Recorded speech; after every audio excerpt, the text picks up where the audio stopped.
gairah perusahaan untuk melantai di Bursa Efek Indonesia masih tinggi. Sejauh ini, sudah ada 26 emiten baru yang merampungkan penawaran umum saham perdana alias initial public offering di tahun 2022. Nasib para pendatang baru ini berbeda-beda. Ada yang harga sahamnya melonjak hingga 1.500%, tapi ada juga yang merana hingga tertahan di level gocap.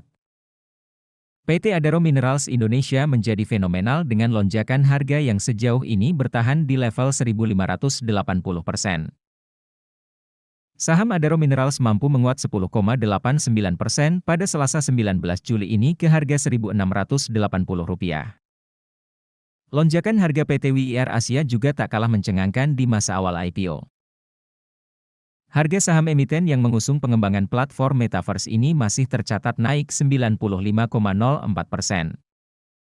WIRK melesat 6,80% ke harga Rp550 pada Selasa, 19 Juli 2022. Pendatang baru PT Dewi Shrifarmindo juga langsung tancap gas. Baru 2 hari melantai di bursa, harga sahamnya sudah naik 69,81% ke harga Rp182. Berbeda nasib, PT Nusatama Berkah justru saat ini tersungkur ke level saham gocap. PT Mitra Angkasa Sejahtera menemani di deretan emiten dengan harga saham Rp50.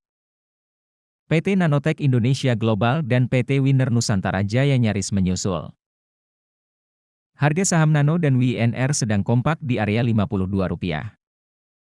Meski masih jauh dari level gocap, tapi sejumlah saham cenderung stagnan bahkan sedang dalam tren memerah.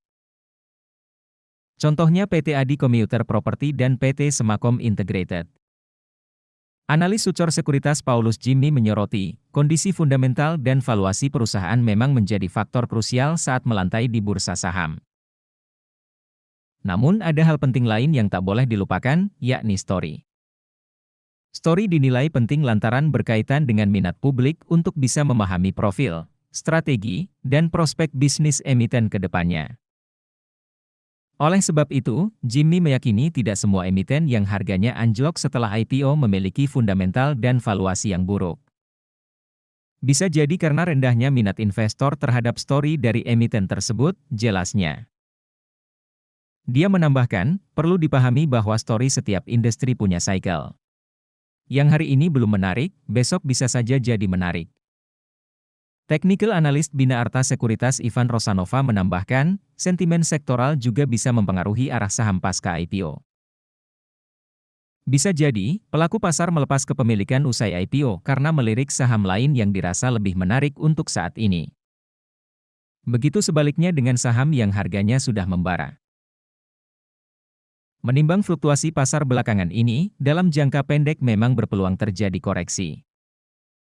Tapi selama kinerja emiten dan prospek bisnisnya masih positif, maka investor cenderung melakukan akumulasi daripada profit taking, sehingga harganya relatif terjaga. Meski begitu, Ivan mengingatkan agar berhati-hati untuk masuk ke saham baru yang harganya sudah melonjak jauh. Ada baiknya menunggu rilis kinerja, terlebih jika dari sisi valuasi sudah cukup tinggi terutama pada saham-saham yang belum mengalami koreksi signifikan, sebut Ivan. Di tengah tren pasar yang rawan mengalami tekanan jual, Ivan menyarankan agar porsi portofolio investasi juga lebih diarahkan ke saham-saham big caps. Untuk saat ini, sebaiknya tidak agresif sambil mencermati perkembangan pasar. Manfaatkan setiap terjadi rebound untuk beroleh keuntungan jangka pendek sembari perlahan mengisi portfolio dengan saham-saham pilihan, tandas Ivan. Jimmy juga punya catatan serupa. Saran Jimmy, investor mesti mencermati kondisi pasar yang tahun ini cenderung volatile. Sehingga jangan terlalu agresif terhadap saham IPO jika belum memahami kondisi fundamentalnya.